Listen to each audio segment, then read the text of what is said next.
Somewhere beneath the sand of the Sinai Desert, there is a silence that has lasted more than 3,000 years. No monument marks it, no inscription explains it. But according to an ancient text, on this ground the earth itself once opened its mouth and swallowed men alive while they were still screaming. This is the story of Korah's rebellion, a story about power, envy, and what happens when ambition convinces itself its righteousness. The Israelites are in the wilderness, not for weeks, not for months. An entire generation has now been told they will die out here, wandering. Morale is shattered. Into that atmosphere of grief and resentment steps a man named Korah. Korah is not a nobody. This is an insider. This is an insider, close enough to the center of power to see exactly what he doesn't have. Korah doesn't act alone. He recruits 250 leaders of the community, respected, well-known men, along with 3 men from the tribe of Reuben. Here is what they say to Moses and Aaron. You have gone too far. The whole community is holy, every one of them, and the Lord is with them. Why then do you set yourselves above the Lord's assembly? It's a claim that would sound, on the surface, almost democratic. But listen closely. Are not all the people holy, every one of them? You lift yourselves above the assembly. Moses' first response is silence and prostration. He falls on his face. Moses responds with a test. Tomorrow morning the Lord will show who belongs to him and who is holy. 250 men agree to this. 250 leaders willing to stake their lives on being right. We will not come! Isn't it enough? You brought us up out of a land flowing with milk and honey to kill us in the wilderness.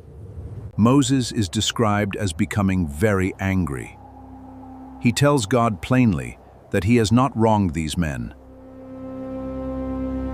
The next morning arrives. Korah gathers the entire community. This is now a public spectacle. And then the glory of the Lord appears to the entire assembly.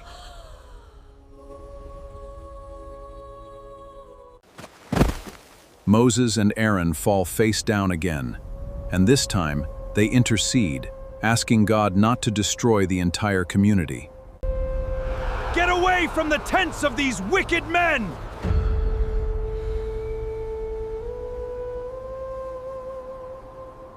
Dathan and Abiram come out and stand at the entrances of their tents, with their wives, their children, their little ones. If the Lord brings about something totally new, and the earth opens its mouth and swallows them, a pause, total stillness, wind, dust settling. The ground under them split apart. The earth opened its mouth and swallowed them. They went down alive into the realm of the dead, with everything they owned. The earth closed over them, and they perished. The people around them fled at their cries, terrified the ground would swallow them too. Fire comes out from the Lord and consumes them. In a single moment, the entire leadership of the rebellion is gone. Some by the earth, some by fire.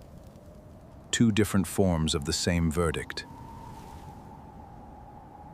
God tells Moses to have the censers of the dead men gathered and hammered into plating for the altar. A permanent, physical reminder. Aaron runs into the middle of the plague. He holds a censer of incense to make atonement. He stands between the living and the dead until it stops. Aaron's wooden staff, placed overnight in the tabernacle, is found the next morning budded, blossomed, and bearing ripe almonds. Korah's rebellion has survived in memory for thousands of years, not simply because of how strange and violent its ending is, but because of how familiar its beginning feels. This is Korah's rebellion. A warning carved not into stone, but into the ground itself.